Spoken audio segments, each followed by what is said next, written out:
So the man...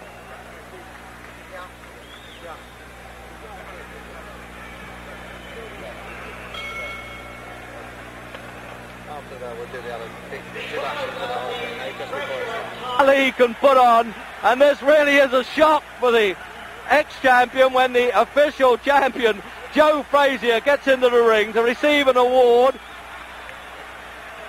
And that really was a well-kept secret there. And look at these two taking the last waltz there. Muhammad Ali and Boudini Brown, his trainer. And you'll notice Frazier won't even go over to Ali. He's just bursting his sides with laughter.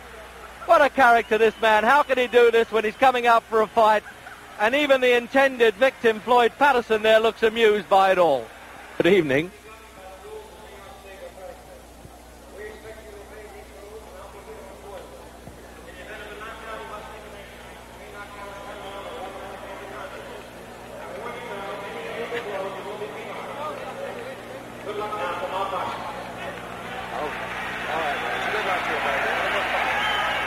So that's it. You can get your comfortable ringside seat with us then for Muhammad Ali and Floyd Patterson.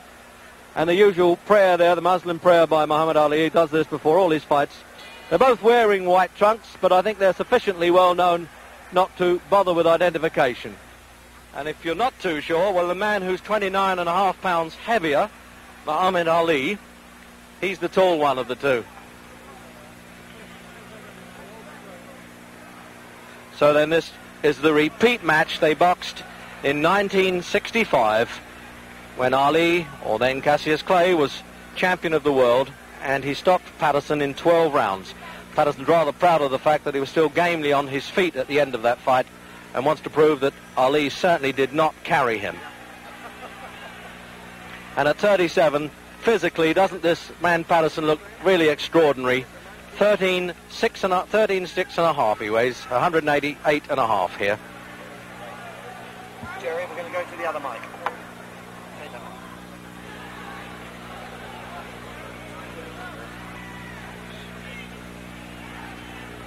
So now we'll find out whether Patterson, in what he describes as a peekaboo style, he puts his head between these high gloves, can just duck inside that long left hand.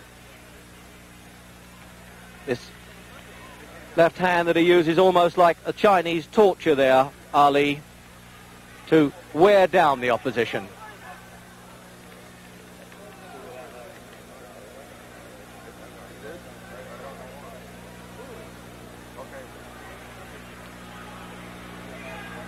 I think I'll be a bit surprised if Ali shows too much contempt for Patterson, because he does have, whatever else he doesn't have, a good left hook. And that's the punch that had Ali on the floor in the fights with Sonny Banks, Henry Cooper and Joe Frazier.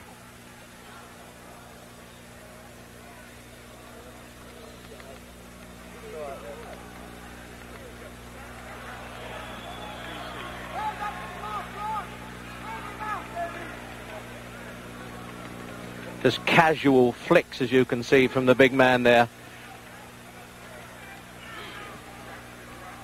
He really is an amazing mover. And at 30, as they say, he isn't getting any younger.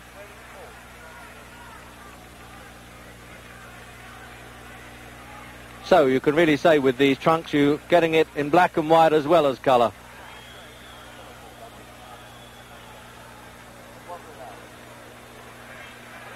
Now that's the leaping punch you may have to look for there. If Patterson can dive in with that left hook, he calls it a gazelle punch. He really leaps off the floor. That's really the only chance he has of tagging Ali.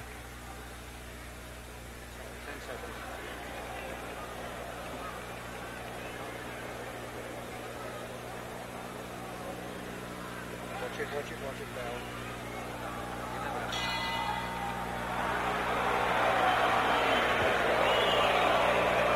Whenever you like.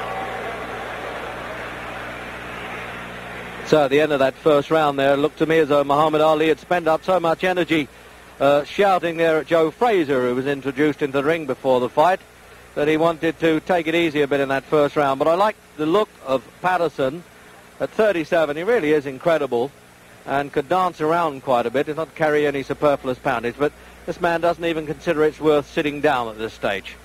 This is his 40th fight, and of course he's lost only one, and that was to Joe Frazier when he lost the title. When I say lost the title, when he failed to win it back, actually, from Frazier in this ring last March.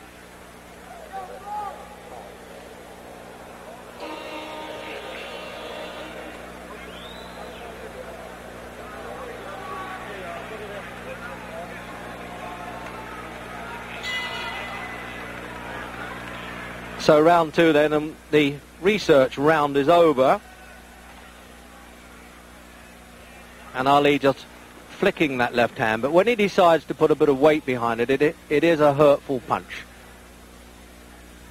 Now we'll see if Patterson can use these clusters of blows that he used to be famous for, combinations they call them in the American fight game. He puts them together, still fairly rapid, but it's a question of getting near Ali to do it. That's the problem.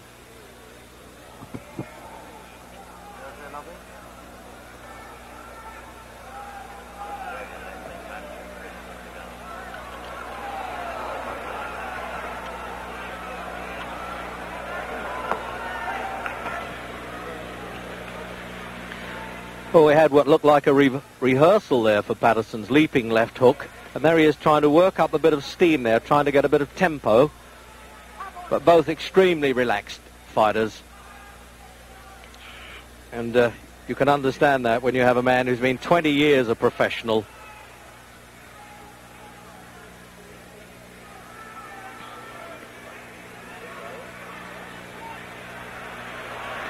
Well, he was almost signalling there that he thought that punch was a bit low.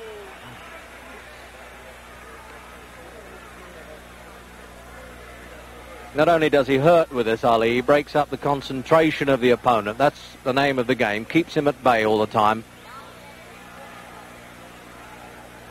As Patterson trying to set himself to leap in with that left hook, you notice that Ali's trying to beat him to the punch. Just say, take that, stay out of distance. There it is again. Now you can really see that one coming. Unless Patterson's trying to show Ali that punch and then speed it up when he's least expecting it.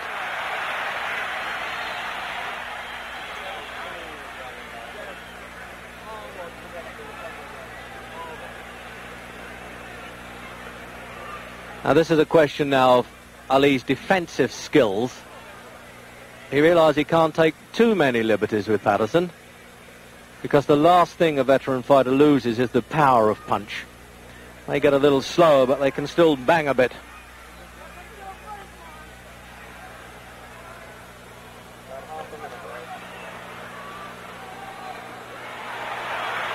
It looked a bit exciting to the bleachers, as they say, the backseaters here, but those punches weren't getting through. He was just brushing past Ali's shoulders with them.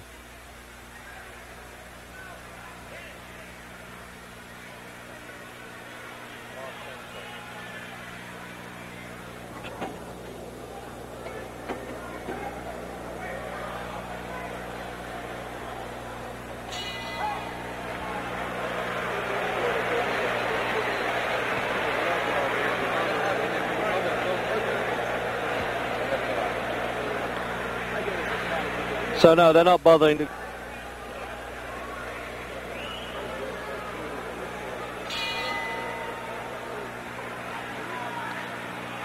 So into round three.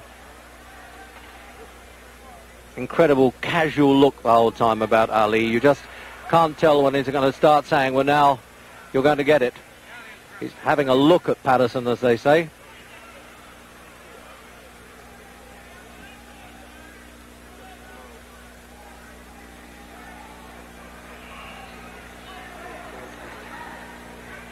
Patterson 63 fights, 155, and Ali, this is his 40th fight.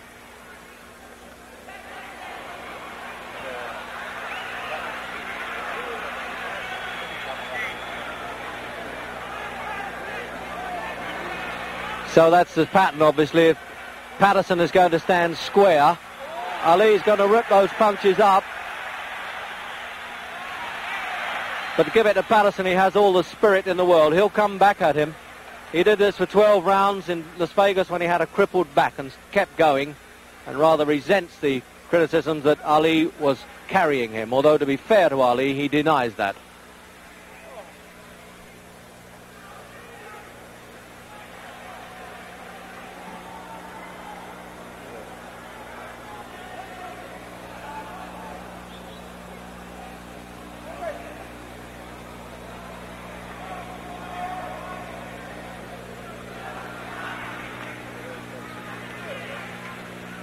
He still has quite a bit of speed there, Patterson.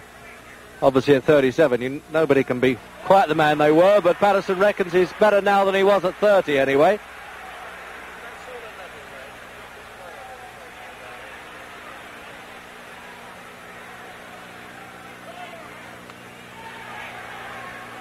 And I just noticed that he double jabs with the left hand, Patterson, then turns it into a left hook. That's the old formula. When at one time they thought he had the fastest hands in heavyweight history.